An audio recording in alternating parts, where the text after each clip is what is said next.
Welcome to Chartage. I am your host and today's mentor, prop trader Orko. তো আজকে আমরা overall মার্কেটের analysis করব for third week of November 2025। মোটামুটি সামনের 3, 4, 5, 7 দিন মোটামুটি মার্কেটে কী ধরনের মুভমেন্ট হতে পারে বা সাপোর্ট এবং রেজিস্ট্যান্স কোথায় হতে পারে, কোথায় একটা বুলিশ ভিউ দেখা যাচ্ছে, কোথায় বেয়ারিশ ভিউ, সাইডওয়েজ ভিউ, এই সমস্ত জিনিসগুলোকে নিয়ে আমরা আলোচনা করব।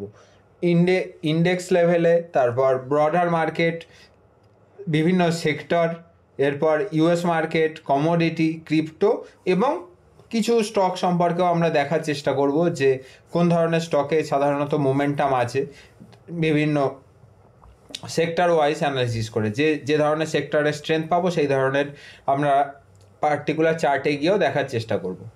ওভারঅল একটা মার্কেটের উইকলি ভিউ আমরা দেখার চেষ্টা করব। তার সাথে কিছু ডিআইআই এফআইআর যে অ্যাক্টিভিটি সেগুলোকেও আজকে আমরা দেখার চেষ্টা করব। এতদিন আমরা সেটা দেখতাম না, এবার আজ থেকে সেটাও আমরা দেখব।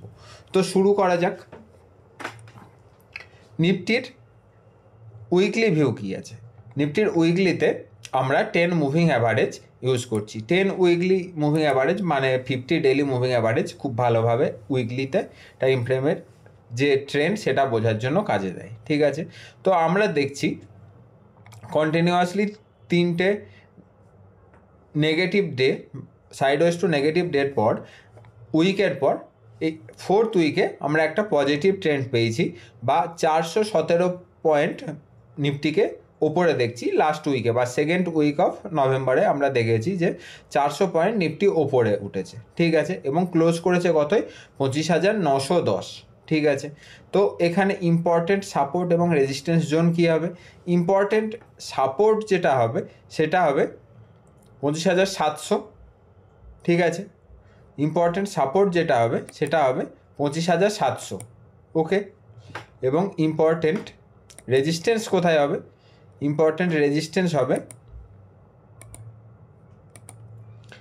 26,000 এবং 26,100। কেন হবে সেটা একটু ইন ডিটেলস বলে দিই। আজকের ক্লাসটা একটু বড় হবে, আশা করব প্রত্যেকে মন দিয়ে পুরোটা দেখবে। ঠিক আছে, কারণ আমি যেটা প্রতি সপ্তাহে নিজের জন্য করি এবং আমাদের পার্টিকুলার কিছু মেম্বারের মধ্যে যেটা সার্কুলেট করি, এটাই আমি চেষ্টা করছি যে সবার মধ্যে এটাকে ডিস্ট্রিবিউট করার। কারণ লার্নিংয়ের কার্ভটা সবসময় ওপরের দিকে ওঠা উচিত। ঠিক আছে, শিখতে থাকা উচিত সারা বছর। ঠিক আছে, ওপরে কি আছে? 25,000, 26,100, যেটা কন্টিনিউ 3-4 সপ্তাহের হাই, সেটা একটা ইম্পর্টেন্ট রেজিস্ট্যান্স জোন হিসাবে ক্রিয়েট হবে। এবং নিচের দিকের একটা ইম্পর্টেন্ট জোন আছে, সেটা হলো 25,450। সেখানে 50 ডিএমএ বা 20 উইকলি মুভিং অ্যাভারেজ এখানে কিন্তু স্টে করছে। ওকে, এরপর আমরা ডেইলিতে আসি। ডেইলিতে আমরা কোন কোন মুভিং অ্যাভারেজ ইউজ করি? 10, 20 এবং 50, 10, 20 এবং 50। কেউ কেউ হয়তো 8, 21, 55 এরকম ইউজ করে। আমি এটাকে সাধারণ সিম্পল রাখার জন্য, কারণ মার্কেটে আমি এতদিন কাজ করে কোনো দিন দেখিনি যে কমপ্লেক্স কিছুতে টাকা ইনকাম হয়। যতটা সিম্পল প্রসেস থাকে ততটাই ভালোভাবে বুঝতে সুবিধা হয়। ঠিক আছে, তো আমরা লাস্ট 3-4 দিনের মুভমেন্ট আমরা কীভাবে হয়েছে সেটা দেখব। আমরা একটা 15-16 দিন পরে কন্টিনিউয়াসলি ডাউন ট্রেন্ডের পর লাস্ট ফ্রাইডেতে আমরা দেখেছিলাম 7 তারিখে 50 মুভিং অ্যাভারেজ থেকে একটা পুল ব্যাক নিয়েছে। ঠিক আছে, তারপর এই উইকে মানডে, টিউসডে এবং ওয়েডনেসডে কন্টিনিউয়াসলি মার্কেট উপরে উঠেছে। থার্সডেতে একটা ডোজি টাইপ ক্যান্ডেল বানিয়েছে, একটা ইন্টারেস্টিং ডোজি বানিয়েছে এবং পুল নিচে নেমেছে 26,000-এর যে থ্রেশহোল্ড সেখান থেকে। ফ্রাইডেতে একটা বড় গ্যাপ ডাউন দেখেছি ফ্রাইডেতে। এই যে আগের দিন থার্সডেতে 25,900-তে ক্লোজ হয়েছে, কিন্তু ফ্রাইডেতে ওপেনই হয়েছে 25,775, মানে অলমোস্ট 100-150 পয়েন্টের একটা গ্যাপ ডাউন দেখেছি। কিন্তু গ্যাপ ডাউনটা কোথায় হয়েছে? ঠিক 10 মুভিং অ্যাভারেজ যেখানে ছিল সেখানেই কিন্তু আমরা দেখতে পেয়েছি। ঠিক আছে, এবার এই যে 10 মুভিং অ্যাভারেজ থেকে কন্টিনিউয়াসলি একটা বুলিশ ক্যান্ডেল আমরা দেখতে পাচ্ছি। ঠিক আছে, এবং ক্লোজটা হয়েছে অলমোস্ট 3 দিনের যে লেভেল, 3 ডেজ যে লেভেল সেখানেই কিন্তু হয়েছে। এবার এখান থেকে যদি মার্কেট উপরে যায় তাহলে ফার্স্ট রেজিস্ট্যান্স আমরা পাবো 26,000, তারপর 26,100, এবং এই দুটোকেই যদি ব্রেক করে তাহলে আমরা দেখব 26,277 বা 26,300 যে লেভেল। এখানে আমরা আর একটা জিনিস, সেটা হলো উইকলিতে যেহেতু আমরা তেজি দেখেছি, সেহেতু আমরা বেসিক আমাদের ভিউটা তেজিরই থাকবে, মোমেন্টামেরই থাকবে, বুলিশ ভিউ থাকবে। এবং যদি মার্কেট এই 25,750 বা 25,750 নিচে এসে প্লে করে, তখন আমরা একটা বিয়ারিশ ভিউ নেব। এই 676 তখন সাপোর্ট লেভেল হয়ে যাবে 25,700, 750 নিচে 25,676, যেটা হলো 20 ডেমা, এবং তার নিচে যেটা 450, যেটা 50 ডেমা হিসাবে কাজ করছে। ঠিক আছে, এটা আমরা টোটাল নিফটির ডেইলি টেকনিক্যাল অ্যানালিসিসের ভিউ দেখলাম। এটা কিন্তু কোনোভাবেই কোনো বাই সেল কল নয়, এটা সম্পূর্ণভাবে তৈরি হচ্ছে যে টেকনিক্যাল অ্যানালিসিস করার জন্য। এবার ফ্রাইডেতে আমরা একটা ইন্টারেস্টিং মুভ দেখেছিলাম। কীরকম ইন্টারেস্টিং মুভ? কন্টিনিউয়াসলি একটা 5 ডে যে আমাদের যে প্যাটার্ন, এই প্যাটার্নটাকে আমরা জেনারেলি ট্রেড করে থাকি, বা এটা টেকনিক্যাল অ্যানালিসিসের মাল্টিপল ক্যান্ডেলস্টিক প্যাটার্নেও দেখেছিলাম। 1 আপ ক্যান্ডেল, তারপর কন্টিনিউয়াসলি 3টে ডাউন ক্যান্ডেল, যেটা ফার্স্ট ক্যান্ডেলের লোয়ের কাছে এসে পজ করেছে, এবং যেটা 5th ক্যান্ডেল সেটা কন্টিনিউয়াস একটা বড় একটা ক্যান্ডেল। তাহলে এটা যদি ডেইলি ক্যান্ডেল হতো তাহলে এখানে আমরা একটা সুইং নিয়ে ট্রেড করতে পারতাম। এটাকে যদি কালকে যদি ফ্ল্যাট ওপেন হয় তাহলে এখানে একটা তেজির ভিউ বা বুলিশ একটা ভিউ দেখা যেতে পারে, এবং সেটা সমস্তটা কিন্তু রিস্ক টু রিওয়ার্ড বেস করে। এবং নিফটিতে কিন্তু ডাইরেক্টলি নিফটি 20 নেওয়া, বাই করা ছাড়া কিন্তু ট্রেড হয় না। ঠিক আছে, এবার সেটাকে কেউ যদি ফিউচার অপশন দিয়ে ট্রেড করতে যায়, তার জন্য মিনিমাম 2 থেকে 3 বছরের এক্সপিরিয়েন্স দরকার ডেরিভেটিভ মার্কেটে বা ওভারঅল মার্কেটে। তাছাড়া কিন্তু ফিউচার অপশানে ট্রেড করা কোনোভাবেই সম্ভাবনা প্রফিটেবলি এবং সাজেস্টেডও নয়। ঠিক আছে, সেই জন্য ডেরিভেটিভ মার্কেট থেকে প্রথম 1-2 বছর দূরে থাকবেন, শেখার পরে তবেই সেখানে ট্রেড করবেন। এখানে প্রথম রেজিস্ট্যান্স কোথায়? 26,000, এবং সাপোর্ট কোথায়? 750। ঠিক আছে, তার নিচে যদি আসে তাহলে গ্যাপ ফিল্ড হবে 700-তে, 25,700-তে, এবং তার নিচের যদি লেভেল হয় তাহলে 450 আমরা লেভেল দেখতে পারি। এবং একদম নিচের লেভেল 25,300, সেটা আশা করি রিসেন্টলি দেখতে পারবো না, আবার খুব একটা যদি খারাপ নিউজ বা ব্যাড নিউজ আমরা দেখি। ঠিক আছে, এখানে যদি আমরা একটা ট্রেন্ড লাইন আঁকি তাহলেও কন্টিনিউয়াসলি দুটো প্রিভিয়াস লোকে যদি অ্যাড করে একটা ট্রেন্ড লাইন আঁকি, তাহলে আমরা একটা এখানে জোন দেখতে পাচ্ছি 25,720-25, সেখানে একটা আমরা পুল ব্যাক দেখতে পারি। ঠিক আছে, এটা গেল ওভারঅল নিফটির ভিউ। এবার আমরা ইন্ডিয়া ভিক্স একবার দেখে নিই। ইন্ডিয়া ভিক্স 11.9, মানে 12-এর আশেপাশে ট্রেড করছে। এটা কোনো তেমন না পজিটিভ বা নেগেটিভ কোনো রকম ইন্ডিকেট নয়, এটা একটা স্টেবল ইন্ডিকেশন। এখানে যদি মার্কেটে একটা তেজি প্লে হলেও হতে পারে, আর ওভারঅল যখন নিফটি বা ইকুইটি ওপরের দিকে যায় তখন ইন্ডিয়া ভিক্স কম্পেয়ারেবলি নিচের দিকে আসে। ঠিক আছে, এরপর আমরা ব্রডার মার্কেট দেখব। ব্রডার মার্কেট মানে মিড ক্যাপ, স্মল ক্যাপ এবং মাইক্রো ক্যাপ। মিড ক্যাপে আমরা যেটা ডিসকাস কন্টিনিউয়াসলি করছি যে ওপরে একটা রেজিস্ট্যান্স আছে, অল টাইম হাইয়ের রেজিস্ট্যান্স। এবার অল টাইম হাইয়ের এবং সমস্ত মুভিং অ্যাভারেজের ওপরে প্লে করছে, সেটা সব থেকে একটা পজিটিভ দিক মিড ক্যাপের। ঠিক আছে, নিফটিতেও তাই, নিফটিও সমস্ত মুভিং অ্যাভারেজের ওপরে প্লে করছে, মিড ক্যাপও প্লে করছে। তার মানে কি, মিড ক্যাপ এবং লার্জ ক্যাপে একটা মোমেন্টাম আছে। যদি যারা মোমেন্টাম প্লেয়ার তারা সমস্ত মুভিং অ্যাভারেজের উপরে যে স্টকগুলো প্লে হয় তাতেই সাধারণত আমরা নিয়ে চলি। ঠিক আছে, বা নিয়ে কাজ করি, কারণ আমরা যেহেতু ইকুইটি মার্কেটে আছে, সুইং প্লে আর শর্ট করা সম্ভব নয়, সেহেতু আমাদের লং প্লে করতে হয় ইন্ডিয়ান মার্কেটে। এবং সেহেতু আমরা সমস্ত যে সব থেকে বেশি স্ট্রং তাদের সাথে আমরা প্লে করি, নাকি যে উইক বা সাইড ওয়েজ তাদেরকে বা একটা রিভার্সাল আমরা প্লে করি, ঠিক আছে। যারা রিভার্সাল প্লেয়ার তারা চেষ্টা করে কোথায় লো রিস্ক পয়েন্ট হবে সেখানে খোঁজার, এবার তারা তাদের জায়গায় ঠিক আছে। এবার যারা রিভার্সাল প্লেতেও বাজারে টাকা আছে, মোমেন্টাম প্লেতেও টাকা আছে, এবার মার্কেট সিনারিওর ওপর ডিপেন্ড করে কখন মার্কেট কাদেরকে টাকা দেয়। এবার সবারই একটা যদি সিস্টেম ফলো করা হয় প্রত্যেকে, তাহলে তারা সেখান থেকে ইনকাম করতে পারে। এমন না যে আজকে আপনি রিভার্সাল প্লে করছেন, কালকে আপনি মোমেন্টাম প্লে করছেন, পরশুদিন একটা সাইডওয়েজ প্লে করছেন, রেঞ্জ প্লে করছেন। এবার সমস্তভাবে আপনি একটা এক্সপার্ট হতে পারেন।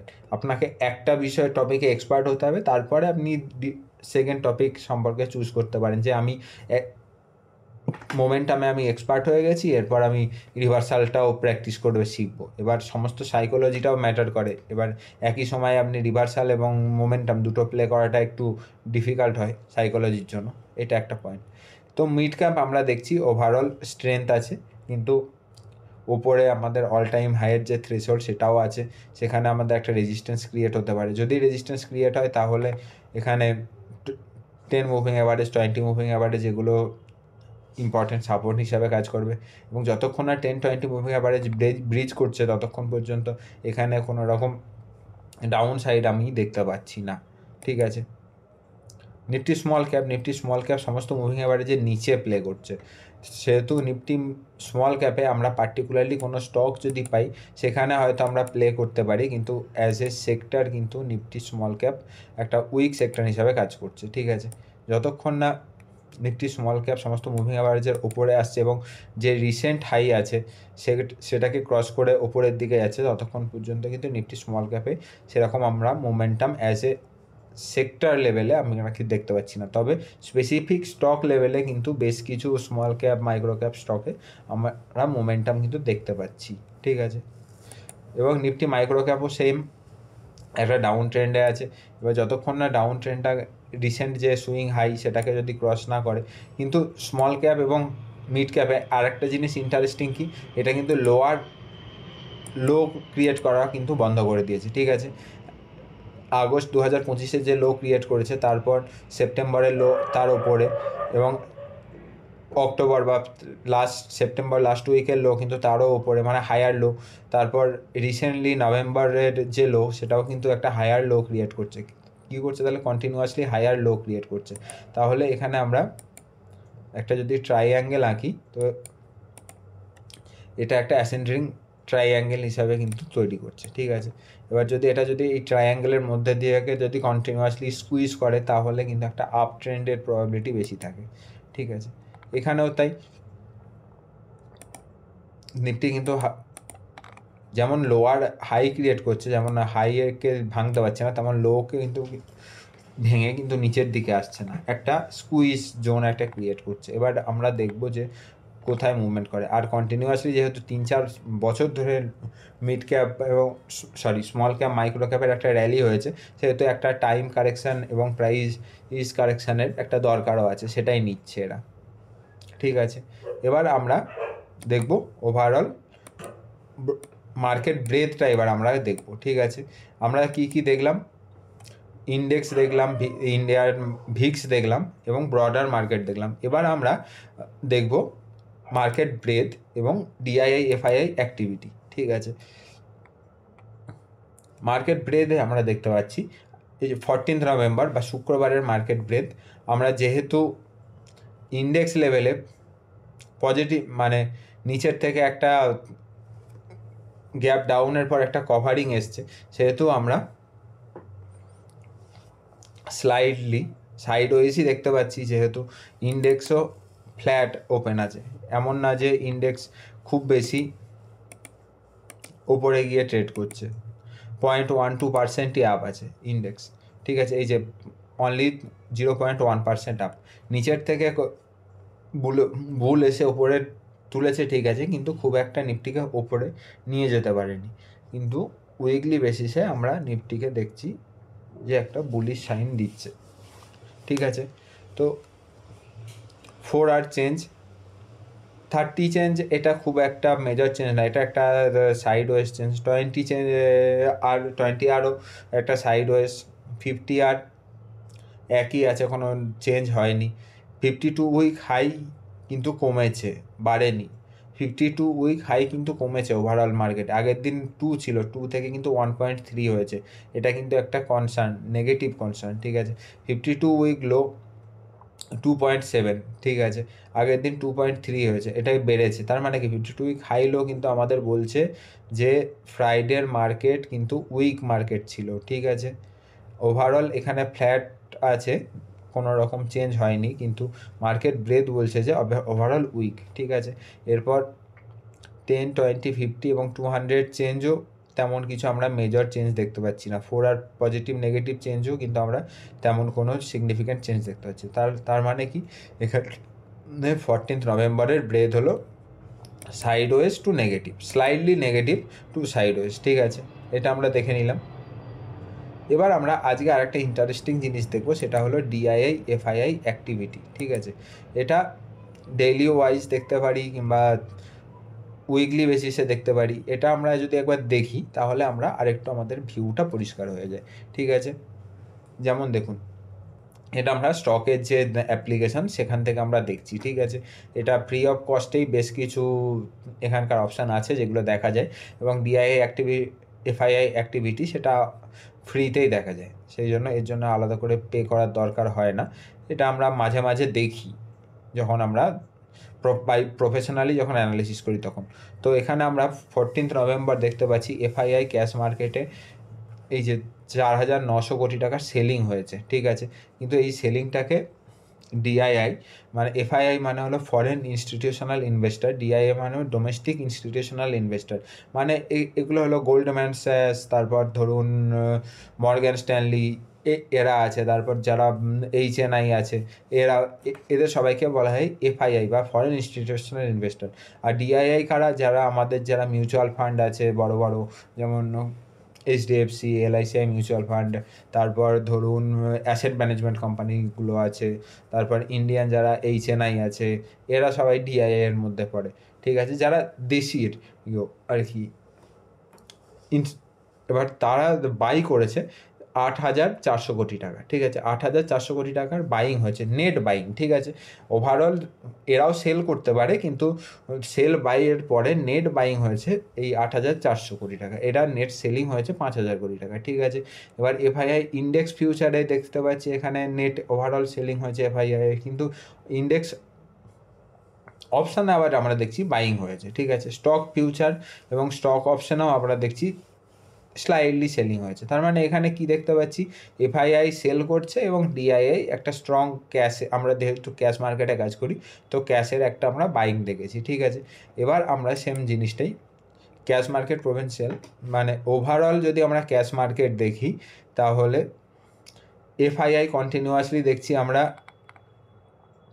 অক্টোবর থেকে এখনও পর্যন্ত কন্টিনিউয়াসলি সেল করে যাচ্ছে। এই যে রেড এবং এদিকে কোনো দিন 3,000, 6,000, 1,000, মাঝে একদিন শুধু বাই করেছিল, তারপর আবার লাস্ট 1, 2, 3, 4, 5 ডেজে কন্টিনিউয়াসলি সেল করেছে, ঠিক আছে। এবার ডিআইআই যদি আমরা দেখি, ডিআইআই দেখছি কন্টিনিউয়াসলি কিন্তু বাই করছে, মানে ডোমেস্টিক ফান্ড কন্টিনিউয়াসলি বাই করে যাচ্ছে এবং এফআইআই কন্টিনিউয়াসলি কিন্তু সেল করে যাচ্ছে। আমাদের শুধুমাত্র ইম্পর্টেন্ট এই জিনিসটাই দেখার, ঠিক আছে। আর একটা জিনিস আমাদের ইম্পর্টেন্ট আছে দেখার, সেটা হলো ক্যাশ মার্কেট, সবথেকে বেশি important cash market provincial provisional. এটা আমরা দেখার পর একবার শুধুমাত্র সেবির যে ক্যাশ মার্কেট সেটাও একবার দেখে নিতে পারেন। এটা আমাদের নেট এটা বলে যে বাই হয়েছে না সেল হয়েছে, ঠিক আছে। এবং এফপিআই সেক্টর অ্যাক্টিভিটি, এটা যদি আপনারা দেখতে পারেন যে এটা অবশ্যই 15 দিন পুরনো ডাটা, কিন্তু এখান থেকে একটা আপনারা ধারণা নিতে পারেন যে কোন কোন সেক্টরের মধ্যে বাইং আসছে বা এসেছে গত 15 দিন আগে পর্যন্ত। এই ডাটাটা হলো 31 অক্টোবর 2025, মানে আজ থেকে 15 দিন আগেকার ডাটা। সেখানে আমরা দেখতেছি oil and gas, financial service, telecom, metal and mining, construction, এই ধরনের সেক্টরগুলোতে এফআইআই এর বাইং এসছে।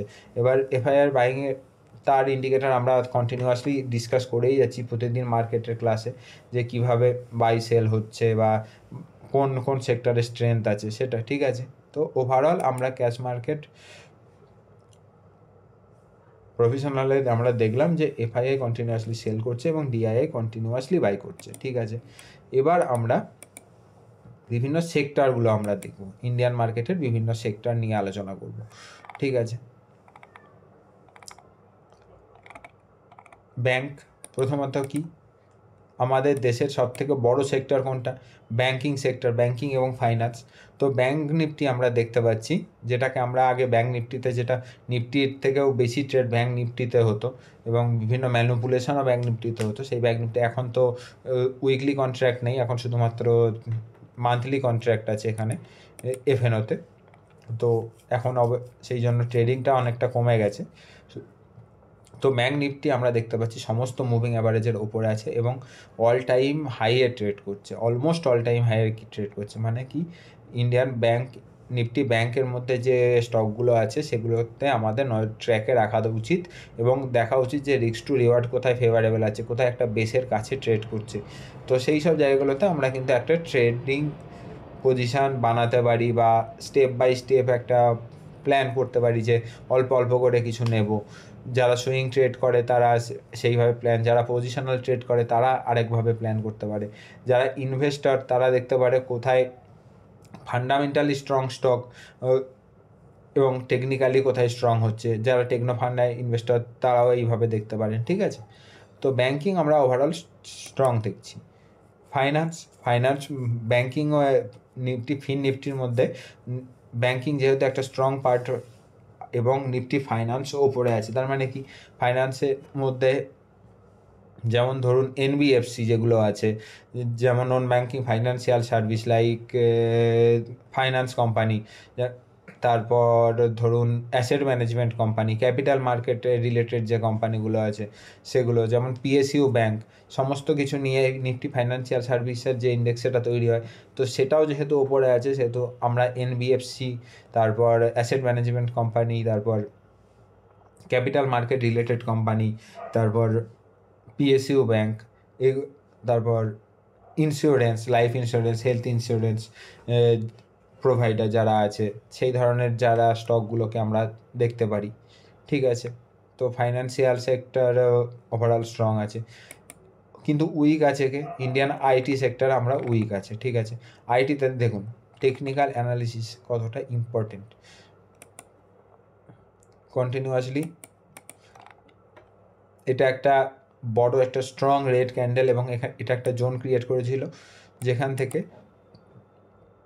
আজকেই জাস্ট আমি একটা সাপোর্ট এবং রেজিস্ট্যান্সের মধ্যে, আমাদের এখন যে সিরিজটা চলছে সাপোর্ট এবং রেজিস্ট্যান্সের, আপনারা যারা মার্কেট ভিউ ডেইলি দেখছেন আমি আশা করব যে টেকনিক্যাল অ্যানালিসিস একদম বেসিক টু অ্যাডভান্স কী করে বাংলায় করতে হয় সেটা আপনারা জানেন, বা যারা জানেন না তাদেরকে প্রত্যেককে বলবো যে আমরা প্রতিদিন একটা করে যে ক্লাস আপলোড করি ইন ডিটেলস, আমি এটুকু কনফার্মেশনের সঙ্গে বলতে পারি এত ডিটেলসে বাংলায় কোথাও ক্লাস পাবেন না। I am sure about this. ঠিক আছে, সেই ক্লাসগুলো কিন্তু মন দিয়ে প্রত্যেকটা ক্লাস করবেন, কারণ আমি পাইনি, আমাকে স্ট্রাগল করতে হয়েছে বিভিন্ন জায়গা থেকে এক জায়গা করে তবে গিয়ে আমাকে সেই জায়গাটা তৈরি করতে হয়েছে। ঠিক আছে, যে টেকনিক্যাল অ্যানালিসিস কতটা গুরুত্বপূর্ণ, ফান্ডামেন্টাল অ্যানালিসিস শিখে, অপশান ট্রেডিং শিখে, তারপর ধীরে ধীরে গিয়ে একটা জায়গা তৈরি করতে পেরেছি।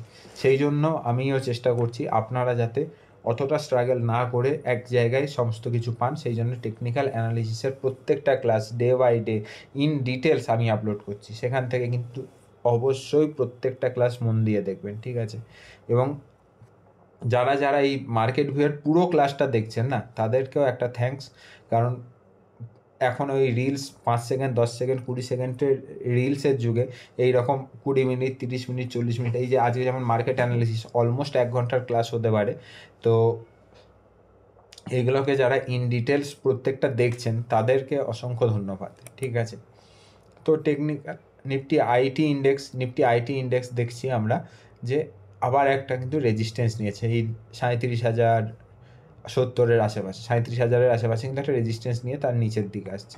তো আইটিতে ওভারঅল কিন্তু আমরা সেরকম কোনো বুলিশনেস দেখছি না, ঠিক আছে। কিছু মিড ক্যাপ আইটি হয়তো উপরের দিকে উঠছে, সেটা কিন্তু আপনারা ট্র্যাকে রাখতে পারেন, কিন্তু আমরা ওভারঅল নিফটি আইটিতে বা লার্জ ক্যাপ আইটিতে এখনও পর্যন্ত তেমন মোমেন্টাম কিন্তু দেখছি না, ঠিক আছে। নিফটি অটো একটা সাইডওয়েজ রেঞ্জের মধ্যে প্লে করছে, যেটা কিন্তু সাইডওয়েজ রেঞ্জটা কোথায়, একদম অল টাইম হাইয়ের কাছেই, ঠিক আছে। তো যেহেতু অল টাইম হাইয়ের কাছে এটা প্লে করছে এবং সমস্ত মুভিং অ্যাভারেজের উপরে আছে, এটাকে একটা স্ট্রং সেক্টর হিসাবেই আমরা দেখব এখনও পর্যন্ত। এবং আগের ক্লাসেও আমরা আলোচনা করছিলাম যে এখানে যতটা টাইম স্পেন্ড করবে এবং যতটা এই যে রেঞ্জ আছে এটা যতটা সিঙ্ক হবে বা যতটা ন্যারো রেঞ্জ তৈরি হবে ততটাই বেটার উপরের দিকে একটা ব্রেক করার জন্য, ঠিক আছে। এখানেও বেশ কিছু স্টক আছে যেগুলো রিস্ক টু রিওয়ার্ড এখনও পর্যন্ত ফেভারেবল আছে, সেগুলোকে আপনারা দেখতে পারেন, ধীরে ধীরে আপনারা সেখানে অ্যাড করতে পারেন, কিন্তু অবশ্যই স্টপ লসের সঙ্গে, স্টপ লস ছাড়া কিন্তু ট্রেড করবেন না। আর এক জায়গায় আর একটা কিন্তু ডেভেলপমেন্ট হচ্ছে, সেটা হলো নিফটি ফার্মাতে কিন্তু একটা ডেভেলপমেন্ট আমরা দেখতে পাচ্ছি। নিফটি ফার্মা যে একটা ডাউন ট্রেন্ড লাইনটাকে ব্রেক করে এই সপ্তাহে আমরা যদি উইকলি চার্ট দেখি তাহলে কিন্তু আমরা দেখব যে একটা হেড অ্যান্ড শোল্ডার প্যাটার্ন এটাকে কিন্তু ব্রেক করেছে। এটা কিন্তু খুব reverse head and shoulder pattern, এটা কিন্তু ভেরি ইম্পর্ট্যান্ট, ঠিক আছে। নিফটি এই দেখুন এখনও পর্যন্ত আমরা টেকনিক্যাল অ্যানালিসিসের যে ক্লাসগুলো হচ্ছে সেখানে এখনও পর্যন্ত প্যাটার্ন সম্পর্কে এখনও ক্লাসগুলো হয়নি, সেখানে সেই জন্য ব্রিফলি বলে দিচ্ছি। দেখুন এটা হলো inverse head and shoulder pattern, ঠিক আছে। সেটাকে কিন্তু ব্রেক করে ওপরের দিকে উঠছে। তো আমরা এখানে নিফটি ফার্মাতে কিন্তু এখন থেকে ট্র্যাকে রাখবো, ঠিক আছে। এতদিন পর্যন্ত আমরা কি বলেছিলাম যে Nifty IT, Pharma, consumer durability, এগুলো রিয়েলিটি, এগুলো ভেরি উইক সেক্টর, ঠিক আছে। এখানে কিন্তু নিফটি ফার্মাতে কিন্তু এই সপ্তাহে একটা রিভার্সাল মোমেন্টাম এসছে এবং আগামী সপ্তাহে কিন্তু আমরা দেখব যে এটা যদি কন্টিনিউ হয় তাহলে কিন্তু এটা আমাদের জন্য একটা খুবই বেটার বা খুব ভালো একটা সিগনাল হবে যে ফার্মাতে একটা যদি মোমেন্টাম আসে এখানে কিন্তু একটা রিস্ক টু রিওয়ার্ড অনুযায়ী একটা ভালো প্লে হতে পারে। কিন্তু ফার্মা যেহেতু অ্যাজ এ সেক্টর প্লে করা সম্ভব না, আপনারা স্টক স্পেসিফিক দেখবেন যে কোন স্টকে এই ধরনের সেম প্যাটার্ন তৈরি হচ্ছে, কোথায় রিস্ক টু রিওয়ার্ড ফেভারেবল আছে, ঠিক আছে। তো নিফটি ফার্মা একটা স্ট্রং সেক্টর হিসাবে ইমার্জ হচ্ছে মোমেন্টাম হিসাবে। কিন্তু নিফটি মেটাল এখনও পর্যন্ত অল টাইম হাই রেঞ্জের মধ্যেই প্লে করছে, এখানে একটা রেঞ্জ বানানোর চেষ্টা করছে সমস্ত মুভিং অ্যাভারেজের ওপরে। নিফটি মেটাল কিন্তু একটা রেঞ্জ বানানোর চেষ্টা করছে, এটা আমরা কিন্তু এটা হায়ার হাই কিন্তু এটা দেখতে পেলাম না, এখানে কিন্তু নিফটি মেটাল একটা লোয়ার হাই ক্রিয়েট করেছে, ঠিক আছে। This is not a very good sign, okay. কিন্তু যেহেতু এখনও পর্যন্ত সমস্ত মুভিং অ্যাভারেজের ওপরে আছে, সেটা সেই জন্য এখনও পর্যন্ত উইক নয়, কিন্তু আমাদের এটা ট্র্যাকে রাখতে হবে যে কখন এই লেভেলটা ব্রেক করে এবং সেই লেভেলে যখন মেটাল সেক্টর আছে সেগুলোকে আমরা প্লে করতে পারি।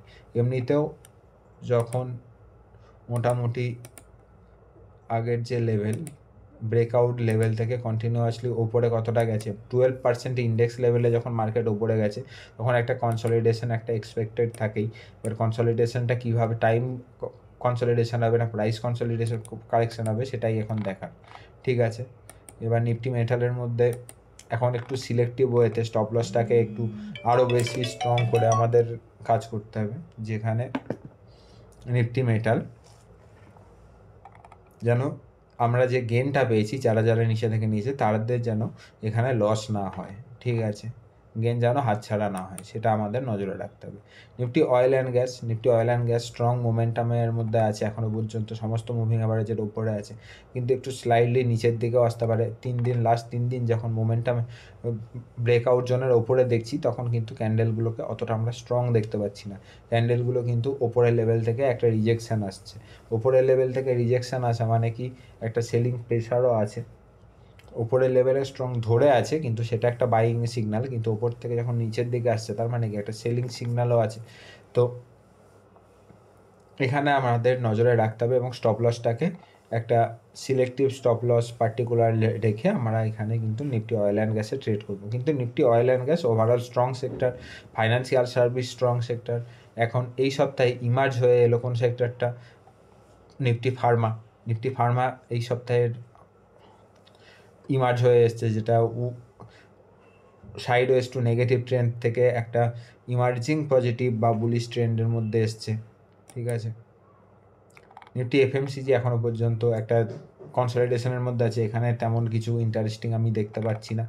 বা এরপর নিফটি রিয়েলিটিও এখনও পর্যন্ত সাইড ওয়েজ ট্রেন্ডের মধ্যেই আছে, এখানেও কোনো তেমন মোমেন্টাম আমরা দেখতে পাচ্ছি না। কনজিউমার ডিউরেবিলিটি সেম, কিন্তু কনজিউমার ডিউরেবিলিটির মধ্যে কিছু স্টক আছে যেগুলো বেশ ভালো জায়গায় আছে, যেমন ধরুন টাইটান, এশিয়ান পেন্টস, এই ধরনের স্টকগুলো। নাম বলছি বলে কালকে কিন্তু লাভ মেরে গিয়ে কিনে নেবেন না, নিজের আগে অ্যানালিসিস করবেন, রিস্ক টু রিওয়ার্ড দেখবেন, তারপরেই করবেন। কিছু স্টক যেমন এশিয়ান পেন্টস বেশ কিছুটা উপরে উঠে গেছে, সেখানে কিন্তু ক্যাচ করলে নিচের দিকে নামার প্রবাবিলিটিটা বেশি থাকবে উপরের দিকে যাওয়ার থেকে। সেই জন্য এগুলোকে শুধুমাত্র টেকনিক্যাল অ্যানালিসিসের লাইভ ক্লাস হিসাবে নেবেন এবং নিজেরা অ্যানালিসিসটা নিজেদের মতো করে করবেন। আগে আপনারা দেখবেন কোথায় স্টপ লস লাগানো যাচ্ছে, আদৌ কোনো স্টপ লস লাগানোর জায়গা পাচ্ছেন কি না, তবেই গিয়ে কিন্তু বাই করবেন। ঠিক আছে, তার আগে কিন্তু বাই করবেন না বা সেল করবেন না, যেটাই করুন। এখানে ক্যাপিটাল গুডসে প্রিভিয়াস উইকে কিন্তু একটা আমরা এই টিউসডেতে কিন্তু আমরা একটা ব্রেকআউট দেখেছিলাম, যেটা আমরা কাপ অ্যান্ড হ্যান্ডেল প্যাটার্নে, কিন্তু তারপর একটা কনসলিডেশন বা ব্রেকআউট রিটেস্ট আমরা দেখতে পাচ্ছি। এই লেভেল থেকে যদি ওপরের দিকে ওঠে তাহলে আমরা ক্যাপিটাল গুডসেও একটা স্ট্রং মোমেন্টাম দেখতে পারি। এমনিতেও ডিফেন্স স্টক বেশ কিছু কিন্তু মোমেন্টামের জন্য রেডি হচ্ছে, সেটা একটা। আর একটা জিনিস হলো পিএসইউ ব্যাংক, যেটা আমরা কন্টিনিউয়াসলি 5-7 দিন ধরে ডিসকাস করছিলাম যে উপরের লেভেলে একটা কনসলিডেশন হচ্ছে। এবার আজকে বা লাস্ট ফ্রাইডেতে আমরা কি দেখছি যে 1.17% ওপরে আছে, বাকি সমস্ত সেক্টরের থেকে কিন্তু ওপরে একটা আপ মুভ দিচ্ছে। এবার এটা যদি কন্টিনিউ হয় তাহলে পিএসইউ ব্যাংকেও কিন্তু একটা আমরা আবার স্ট্রং একটা র্যালি দেখতে পারি। কিন্তু পিএসইউ ব্যাংকের একটা এখন প্রবলেম হলো, সেটা হলো সমস্ত স্টক অনেক বেশি এক্সটেন্ড হয়ে গেছে। এখন যদি ট্রেড করতে হয় একদম ছোট স্টপ লস দিয়ে কিন্তু ট্রেড করতে হবে। ঠিক আছে, একটা যদি বড় স্টপ লস রাখেন তো স্টপ লস হিট করার প্রবাবিলিটি থাকে। আর বিনা স্টপ লসে যেন কেউ কোনো দিন ট্রেড করবেন না, যদি আপনারা চার্টে যে রেগুলার ক্লাস দেখেন বা ক্লাস করেন। চার্টে যে যারা ক্লাস করেন তারা, আমি চাই না যে তারা লস করুক কোনোভাবে। ঠিক আছে, এরপর আমরা ইন্ডেক্স লেভেলে মানে পুরো ইন্ডিয়ান মার্কেটটা দেখলাম। এবার আমরা গ্লোবাল মার্কেট, কারেন্সি এবং কমোডিটি এইগুলো আমরা একটু দেখি। ঠিক আছে, ইউএস মার্কেটের যদি আমরা উইকলি চার্ট দেখি তো ইউএস মার্কেট মোটামুটি 1 2 3 4 5 6 7 উইক মোটামুটি 7,750-এর আশেপাশেই ট্রেড করছে। ওপরে গেছিল 7,900 পর্যন্ত, নিচে এসছে 7,550 পর্যন্ত, কিন্তু ওভারঅল 5-6 সপ্তাহ ধরে এই 6,700-6,700-র আশেপাশে কিন্তু ট্রেড করছে। ঠিক আছে, এবার 6,700-র যে এই যে জোনটা, এটা একটা ইম্পর্টেন্ট জোন হিসাবে কাজ করবে। যদি আমরা ডেইলিতে যাই এবং ডেইলি ক্লাস্টারে এই 22শে সেপ্টেম্বর থেকে 17ই নভেম্বর মোটামুটি একই জোনে, কিছুটা উপর কিছুটা নিচের এই লেভেলে কিন্তু ট্রেড করছে।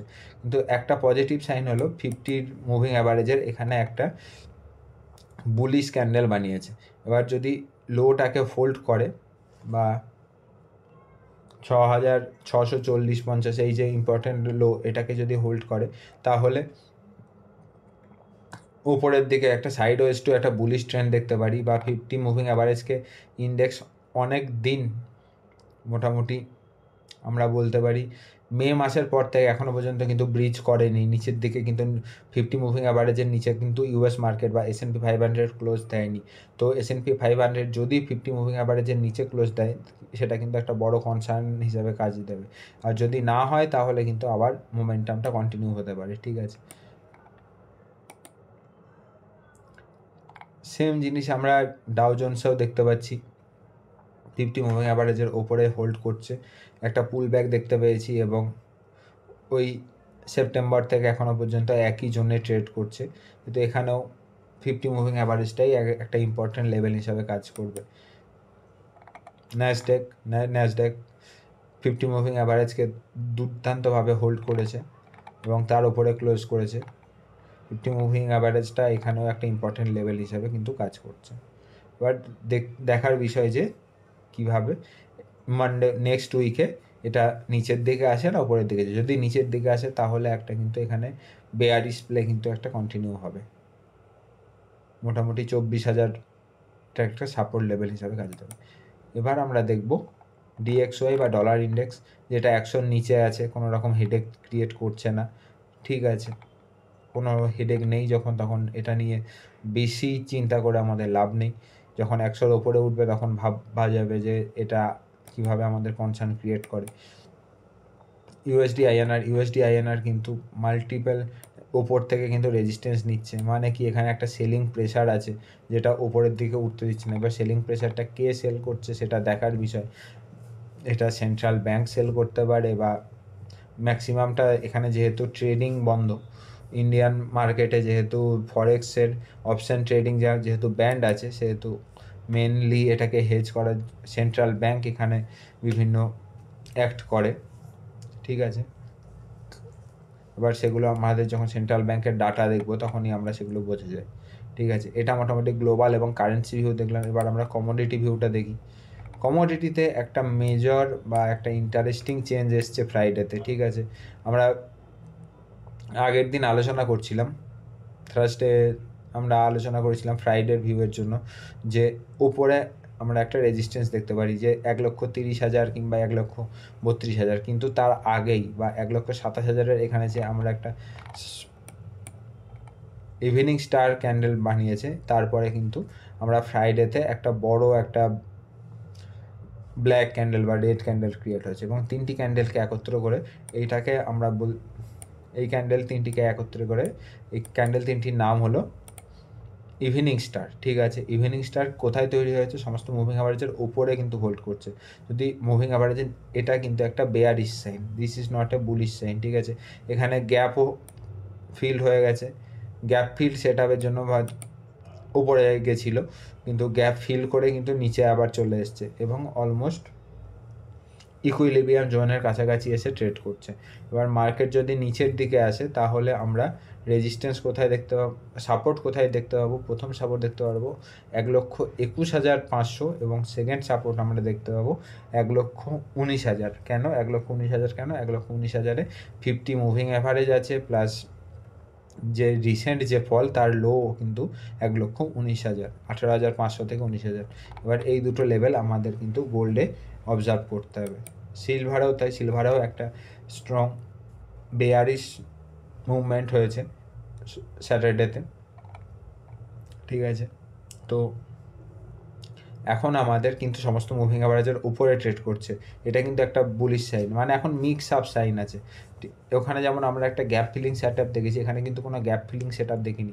এখানে যদি মুভিং অ্যাভারেজ সমস্ত হোল্ড করে বা 1,54,000 এবং 1,51,000 A51 এগুলোকে যদি হোল্ড করে, তাহলে কিন্তু এখানে এখনও উপরের দিকে একটা যাওয়ার চান্স আছে। কিন্তু যদি এটা ফ্রাইডের লো বা 1,53,353 যদি ব্রিজ করে, তাহলে কিন্তু নিচের লেভেল দেখতে পারি 1,50,000 এবং সেটাকে যদি ব্রিজ করে নিচের দিকে নামে তাহলে 1,45,000 লেভেল কিন্তু আমরা দেখতে পারি, বা 1,44,000, যেখানে 50 ডেমা প্লেস আছে।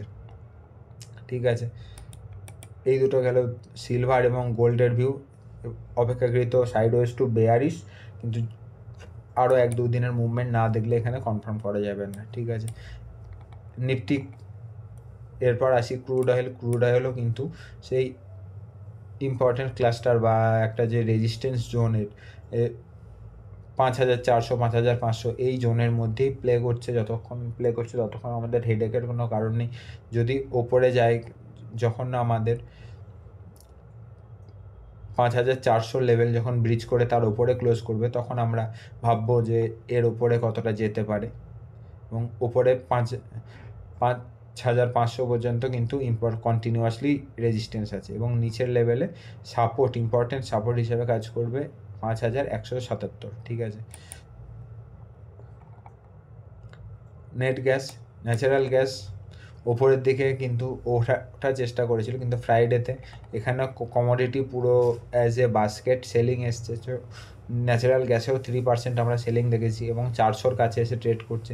এটা কি? এটা হলো 400-র কাছে ট্রেড করা মানে প্রিভিয়াস যে ব্রেকআউটে কিন্তু একটা রিটেস্ট করেছে, এবং 10 মুভিং অ্যাভারেজকেও কিন্তু রিটেস্ট করেছে। এটা কিন্তু এখানে একটা বুলিশ সাইন, এটা কিন্তু বেয়ারিশ সাইন না। এবার যদি বেয়ারিশ হয় তাহলে এই যে 388 এর নিচে এসে ট্রেড করলে নিচের দিকের কন্টিনিউয়াসলি লেভেলগুলো খুলে যাবে, যেমন 372, তার নিচের যে 355, এই লেভেলগুলো খুলবে। এবং ওপরের দিকে যেতে হলে এখন ইম্পর্টেন্ট আছে 415, সেটাকে যদি ব্রেজ করে তাহলে 430 পর্যন্ত যেতে পারে। তো gold, silver, crude, natural gas এগুলো আমরা দেখলাম। এরপর দেখব আমরা বিটকয়েন। দেখুন, আমরা আজকে আলোচনা করছি সানডেতে। ফ্রাইডে লাস্ট আমরা ডিসকাস করেছিলাম কবে? থার্সডে, যখন বিটকয়েন ছিল 99,700-র কাছাকাছি। ঠিক আছে। এরপর কিন্তু 3 দিনের মুভমেন্টটা দেখুন। আমরা টেকনিক্যাল অ্যানালিসিস সেদিন করেছিলাম যে বিটকয়েন যদি নিচের লেভেলে আসে, এই লাইনটা সেদিনই আমরা কিন্তু ড্র করেছিলাম যে তাহলে 94,000-94,000-এর আশেপাশে আসতে পারে। তার আগের একটা লেভেল আমরা বলেছিলাম, সেটা হলো 97,000, এবং তার নিচে 94,000। বিটকয়েন খুব সুন্দরভাবে টেকনিক্যাল অ্যানালিসিস ফলো করে। ঠিক আছে। আমি কোনো হিরো নই যে আমি যে লেভেল বলছি সেখানেই বিটকয়েন এসে পজ করছে। বিটকয়েন খুব সুন্দরভাবে কিন্তু টেকনিক্যাল অ্যানালিসিস ফলো করে। কমোডিটিও যেমন খুব সুন্দরভাবে টেকনিক্যাল অ্যানালিসিস ফলো করে, এখানেও ক্রিপ্টোও কিন্তু পার্টিকুলারলি বিটকয়েন টেকনিক্যাল অ্যানালাইসিস কিন্তু ফলো করে। ঠিক আছে। তো এই লেভেলে এখন 94,074, এখান থেকে নিচের সাপোর্ট এবং রেজিস্ট্যান্স লেভেল কি থাকবে? এখন ইম্পর্ট্যান্ট সাপোর্ট লেভেল এটাই থাকবে, এই 94,074। এখান থেকে ওপরের দিকে যদি যাই তাহলে রেজিস্ট্যান্স নেবে 1,01,000, এবং যদি নিচের লেভেল বা এই 94,200 যদি নিচের দিকে ব্রিজ করে নিচে নামে, তাহলে ইম্পর্টেন্ট সাপোর্ট হবে কিন্তু 85,900 বা 86,000। তার উপরে একটা অপেক্ষাকৃত উইক একটা জোন আছে, যেটাকেও আমরা কনসার্ন হিসাবে দেখতে পারি, যে 88,500-র কাছে একটা ইম্পর্টেন্ট একটা জোন আছে, যেখানে এসে একবারের জন্য পজ হতে পারে। কিন্তু যে মোস্ট ইম্পর্টেন্ট যে লেভেল আছে সেটা কিন্তু 85,880, 85,880 বা 86,000-এর আশেপাশে কিন্তু বিটকয়েন আসতে পারে, যেটা কিন্তু অলমোস্ট 10,000 পয়েন্টের মুভ বা 10%-এর একটা মুভ ড্র ডাউন কিন্তু আমরা দেখতে পারি। ঠিক আছে। কিন্তু তার জন্য এই 94,000-এর লেভেলকে ব্রিজ করার প্রয়োজন। ইথেরিয়াম দেখছি আমরা কন্টিনিউয়াসলি একটাও ডাউন ট্রেন্ডের মধ্যেই আছে। ডাউন ট্রেন্ড, এটার প্রিভিয়াস যে লো সেটা হলো 3,055। সেই 3,055 লেভেলটাকেই এখানে কিন্তু ইথেরিয়াম হোল্ড করছে। এবার যদি 3,055 লেভেল যদি ব্রিজ করে তাহলে নিচের দিকে আমরা 2,730 থেকে 2,750-এর যে লেভেল, 2,800-র যে লেভেল, সেই লেভেল কিন্তু আমরা দেখতে পারি। ঠিক আছে। তাহলে আমরা overall index, sector, market breadth, global, currency, commodity, gold, silver এগুলো সম্পর্কে আলোচনা করলাম। এবার আজকে কিছু স্টক সম্পর্কে দেখব যেগুলো আমরা দেখলাম যে অ্যাজ এ স্ট্রং সেক্টর হিসাবে কাজ করছে। যেমন যদি আমরা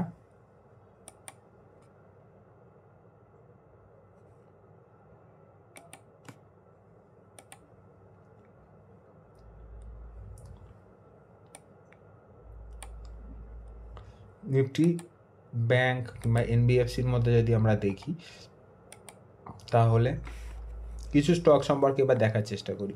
ঠিক আছে। যেমন ফাইন্যান্সিয়াল সার্ভিস যেমন অ্যাজ এ সেক্টর দেখলাম আমরা স্ট্রং আছে, এর মধ্যে স্ট্রং স্টক আমরা খুঁজবো, যেমন এইচডিএফসি, আইসিআইসিআই এগুলো উইক আছে, কিন্তু এসবিআই, পিএসইউ ব্যাংক খুব স্ট্রং আছে। কিন্তু এখানে আমরা যদি কোনোভাবে ট্রেডিং মানে আইডিয়া যদি ক্রিয়েট করতে যাই, তাহলে অবশ্যই রিস্ক টু রিওয়ার্ড দেখে আমরা ট্রেড করব, ঠিক আছে। এরপর এক্সিস ব্যাংক, যেটা কন্টিনিউয়াসলি একটা ব্রেকআউটের কাছাকাছি একটা জায়গায় দাঁড়িয়ে আছে। এরপর পিএনবি, যেগুলো পিএসইউ ব্যাংক, সেগুলো কিন্তু একটা কন্টিনিউয়াস মোমেন্টামের মধ্যে আছে, মুভিং অ্যাভারেজের ওপরে। ক্যান ব্যাংক, ইন্ডিয়ান ব্যাংক, এগুলো কিন্তু রিস্ক টু রিওয়ার্ড কিন্তু এখানে কোনো ফেভারেবল রিস্ক টু রিওয়ার্ড আমরা পাচ্ছি না, কারণ এটা খুব বেশি এক্সটেন্ড হয়ে গেছে। অপরদিকে ইউনিয়ন ব্যাংক একটা ইম্পর্টেন্ট যে লেভেল, সেটাকে কিন্তু ব্রিজ করার জায়গায় দাঁড়িয়ে আছে। যদি আমরা দেখার সময় চেষ্টা করবো সবসময় অ্যাডজাস্টেড চার্ট দেখার, ঠিক আছে। তাহলে যদি দেখি, তাহলে 2024 মার্চের যে ব্রেকআউট লেভেল, সেই জায়গায় কিন্তু ট্রেড করছে, মানে অলমোস্ট 1.5 ইয়ার্সের যে লেভেল, সেখানে কিন্তু ট্রেড করছে। এবার সেই যে জায়গাগুলো আমরা একটু দেখার চেষ্টা করব। এরপর যদি ডিফেন্সের মধ্যে কিছু স্টক আর দেখি, যেমন ধরুন জিআরএসি, গার্ডেন রিচ শিপইয়ার্ড, এটা কিন্তু খুব সুন্দরভাবে একটা জায়গা মানে ব্রেকআউট দিয়েছে লাস্ট ফ্রাইডেতে, যেখানে একটা ব্রেকআউট স্টক হিসাবে এখানে একটা স্ট্রং মোমেন্টামের এখানে আমরা একটা প্রবাবিলিটি দেখতে পারি, ঠিক আছে। এটা কিন্তু কোনোভাবেই ট্রেডিং আইডিয়া না, আপনারা রিস্ক টু রিওয়ার্ড দেখে কিংবা যারা সেবি রেজিস্টার্ড রিসার্চ অ্যানালিস্ট তাদের কাছ থেকে অ্যাডভাইস নিয়েই কিন্তু ট্রেড করবেন।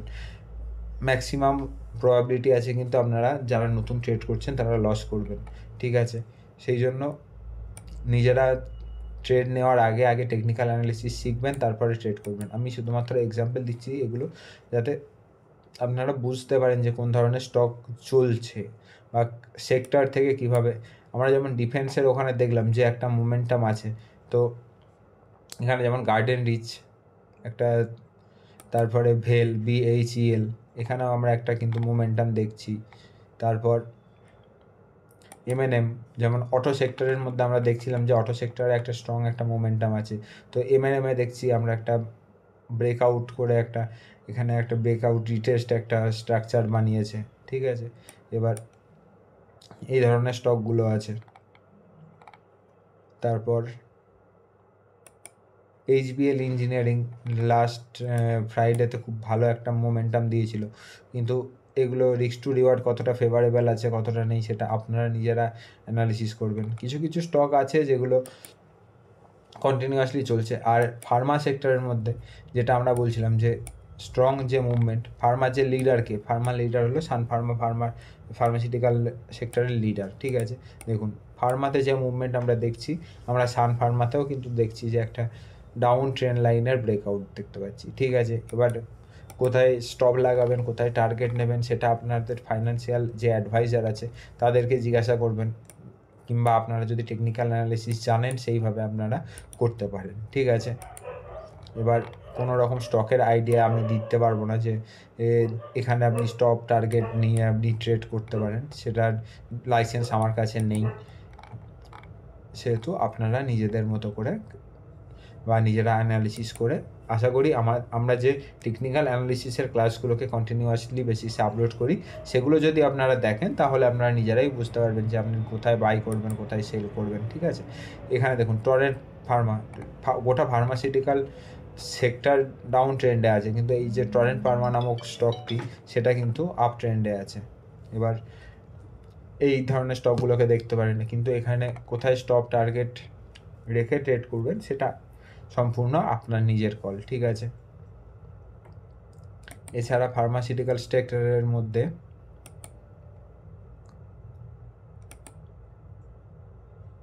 যেমন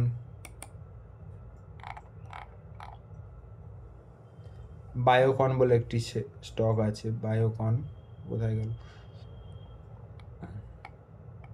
এই এই স্টকটাতে আমরা একটা লাস্ট উইকে একটা স্ট্রং মোমেন্টাম দেখেছিলাম, ঠিক আছে, এবং কন্টিনিউয়াসলি 2021-এর ইম্পর্ট্যান্ট যে একটা থ্রেশহোল্ড সেটাকে কিন্তু ব্রেক করতে দেখেছিলাম, সেখান থেকে কিন্তু একটা রেজিস্ট্যান্স নিয়েছে 2021-এর জানুয়ারি 2021, মানে মোটামুটি 4-5 বছর একটা যে রেজিস্ট্যান্স জোন সেটাকে কিন্তু ব্রেক করার একটা জায়গায় একটা দাঁড়িয়ে আছে, ঠিক আছে।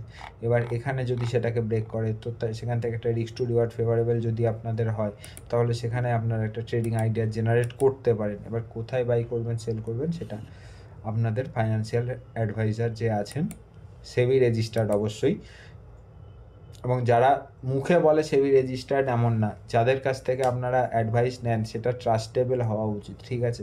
আপনারা কিন্তু ভেরিফাই করে নেবেন, যেটা সেবির ওয়েবসাইটে গিয়ে অনেকেই দেখবেন আপনাকে কল করে বলছে যে আমরা সেবি রেজিস্টার্ড অ্যানালিস্ট, আমরা বাই কল দিই, সেল কল দিই, কিন্তু ম্যাক্সিমাম কিন্তু সেখান থেকে লসই হয়, প্রফিট কিন্তু হয় না।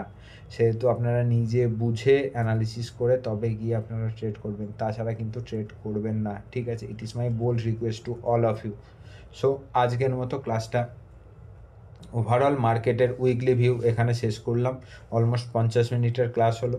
তো এত দূর পর্যন্ত যদি একজনও দেখে থাকেন তাকে অসংখ্য ধন্যবাদ, এবং আপনি নিজে জানবেন যে বাকিদের থেকে কিছুটা আপনি এগিয়ে গেলেন, এমন না যে বাকিদের সঙ্গে সেম লেভেলে প্লে করছেন, কারণ এইভাবে ধীরে ধীরে যে বোরিং একটা ক্লাসকে কন্টিনিউয়াসলি দেখার জন্য আপনাকে অসংখ্য ধন্যবাদ। এবং আপনি যদি এতটা দেখার পরে কিছু যদি না বুঝে থাকেন তাহলে সেগুলো অবশ্যই জানাবেন যে হ্যাঁ আমি এই জিনিসগুলো বুঝতে পারছি না, এই জিনিসটা আমাকে বুঝিয়ে দিন। অবশ্যই আমি সেটা অন্য একটা ভিডিও তৈরি করার মাধ্যমে, ক্লাস তৈরি করার মাধ্যমে বোঝাবো, কারণ আমি চাই না কোনো নিউ বিজ বা নতুন যারা আসছে তারা টেকনিক্যাল অ্যানালিসিস শেখার জন্য হাজার হাজার লক্ষ লক্ষ টাকা খরচা করুক।